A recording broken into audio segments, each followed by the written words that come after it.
देखो हर वीक मैं ऐसे ढेरों कमेंट्स को पढ़ता हूँ और मेरा इनबॉक्स भी भर चुका है ऐसे ईमेल से जिसमें लड़के बोल रहे हैं कि भैया जब भी मैं शैम्पू करता हूँ मेरे 50-60 बाल हाथ में आ जाते हैं, भैया मैं खत्म हो जाऊंगा, मेरे बाल जा रहे हैं, कुछ तो बता दो। लेकिन प्रॉब्लम पता क्या है, 99% लोग हेयर फॉल और हेयर लॉस को एक ही जैसा समझते हैं। देखो भाई, बाल तुम्हारे भी झड़ते हैं, मेरे भी झड़ते हैं, and I am sure Shahrukh Khan के भी झड़ते होंगे। लेकिन बालों का झड़ना जिसे हम हेयर फॉल कहते हैं उसका मतलब ये नहीं कि आप गंजे होने वाले हो। देखो हेयर फॉल और हेयर लॉस में कुछ डिफरेंस होता है, और अगर तुम्हें ये डिफरेंस नहीं पता तो या तो तुम बिना वजह टेंशन लेते रहोगे, या फिर जब एक्चुअली में हेयर लॉस होगा तो तुम्हें पता ही नहीं चलेगा और तुमसे इग्नोर कर दोगे। तो आज मैं तुम्हें सिंपल लैंग्वेज में 5 मिनट में समझा देता हूँ कि तुम्हें हेयर फॉल हो रहा है या हेयर लॉस। सबसे पहले एक आसान सा सवाल है, तुम शैम्पू वीक में कितनी बार करते हो? और अगर जवाब ये है कि तुम उनमें से हो जो कि 3-4 दिन के बाद शैम्पू करता है, तो ऑब्वियसली ज्यादा बाल दिखेंगे तुम्हें हाथ में। लेकिन उसका मतलब ये नहीं कि वो सारे बाल आज ही टूटे हैं। एक एग्जांपल से समझाता हूँ तुम्हें। सोचो तुमने 4 दिन तक अपने रूम में डस्ट कलेक्ट होने दी और 5वें दिन झाड़ू लगाया, तो क्या वो जितनी डस्ट है वो 5वें दिन ही कलेक्ट हुई थी? नहीं ना, वो 4 दिन से कलेक्ट हो रही थी। बाल भी एग्जैक्टली वैसे ही बिहेव करते हैं। रोज कुछ कुछ बाल नेचुरली झड़ते हैं, लेकिन वो आपके बालों में फंसे रहते हैं, अटके रहते हैं बाकी बालों के साथ।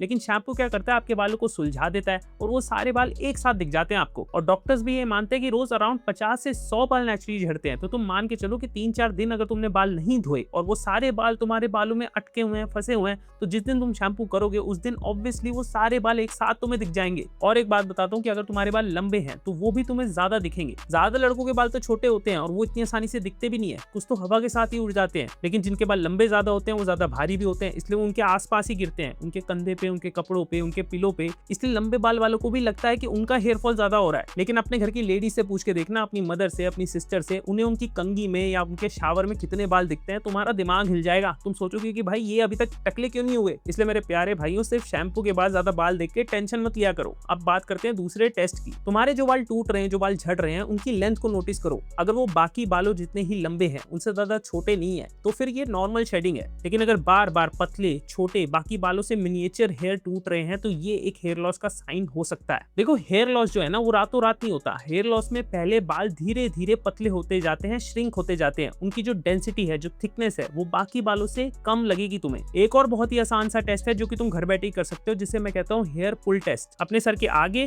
पीछे और साइड का एक एक बाल तोड़ लो। अब इनकी लेंथ और थिकनेस को ध्यान से नोटिस करो। क्या उनकी थिकनेस, डेंसिटी और लेंथ में कोई ज्यादा फर्क दिख रहा है तुम्हें? देखो नॉर्मली क्या होता है, जब हम लड़कों को हेयर लॉस होना स्टार्ट होता है तो हमारे सामने के बाल सबसे पहले पतला होना शुरू होते हैं। तो अगर तुम्हारे सामने के बाल पीछे के बालों से बहुत ज्यादा पतले हैं तो हो सकता है तुम हेयर लॉस की अर्ली स्टेजेस में हो। लेकिन अगर थिकनेस में कोई ज्यादा डिफरेंस नहीं है तो तुम्हें सिर्फ हेयर फॉल हो रहा होगा, हेयर लॉस नहीं हो रहा। अब तीसरी बात, सिर्फ शावर में या हाथ में आए हुए बालों को मत देखो, और भी चीजें नोटिस करो। क्या तुम्हारी हेयर लाइन पहले से ज्यादा पीछे जा चुकी है? क्या तुम्हारे क्राउन एरिया पे अब विजिबल डेंसिटी कम हो गई है? या फिर तुम्हारे ओवरऑल जो बालों की डेंसिटी है पहले से कम हुई है? पहले जो हेयर स्टाइल आसानी से बन जाते थे, क्या अब वो नहीं बन पा रहे? क्या तुम्हारे टेम्पल्स पीछे जा रहे हैं? क्या तुम्हारा फोरहेड पहले से बड़ा हो रहा है? तुम्हें अपने झड़े हुए बालों को गिनने की जरूरत नहीं है रोज रोज। ये साइन हेयर फॉल से भी ज्यादा इंपॉर्टेंट है, क्योंकि हेयर लॉस का इफेक्ट ना बालों के टूटने में नहीं है, बालों की डेंसिटी कम होने में है। एक सिंपल सा रूल बना लो, हर Sunday same hair style, same lighting, same camera angle से सेम फोटो क्लिक करो। तुम्हें 6 महीने में समझ में आ जाएगा कि क्या तुम्हारी सिचुएशन स्टेबल है या फिर हेयरलाइन धीरे धीरे पीछे जा रही है। और प्लीज अपने बालों को ऐसे खींच खींच के फोटो मत लिया करो यार, ऐसे तो उसकी भी हेयरलाइन पीछे जाती लगेगी ना जिसकी नहीं जा रही है। और मैं जानता हूँ भाई कहना आसान है, लेकिन प्लीज स्ट्रेस लेना कम करो यार। आयरनी यही है कि हेयर फॉल देख के जो स्ट्रेस होता है ना, वो हेयर फॉल को और बढ़ा देता है।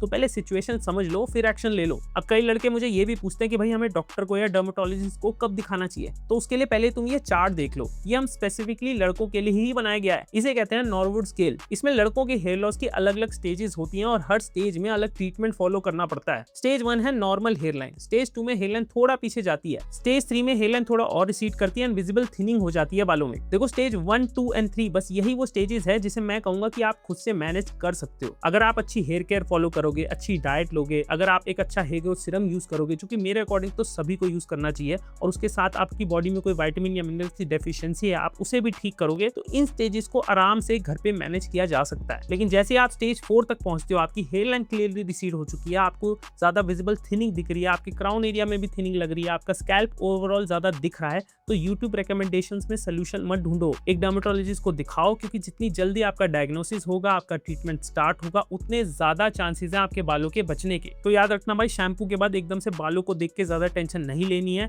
असली चीज है हेयरलाइन, डेंसिटी और विजिबल टाइम के साथ आपको बालों में चेंजेस दिख रहे हैं या नहीं। और अगर ये तीनों चीजें स्टेबल हैं तो चांसेस ये है कि तुम्हें शायद थोड़ा सा ज्यादा हेयर फॉल हो सकता है, लेकिन वो हेयर लॉस नहीं है। और हेयर फॉल को ठीक करने के लिए मैंने बहुत से वीडियोस ऑलरेडी चैनल पे बना रखे हैं, जिन्हें तुम जाके देख भी सकते हो। अगर अगर ये वीडियो हेल्पफुल लगा तो वीडियो को लाइक जरूर करना, शेयर करो अपने किसी दोस्त के साथ जो इस हेयर फॉल या हेयर लॉस की टेंशन से परेशान है। और मैं मिलता हूँ अगले वीडियो में, तब तक के लिए नमस्ते।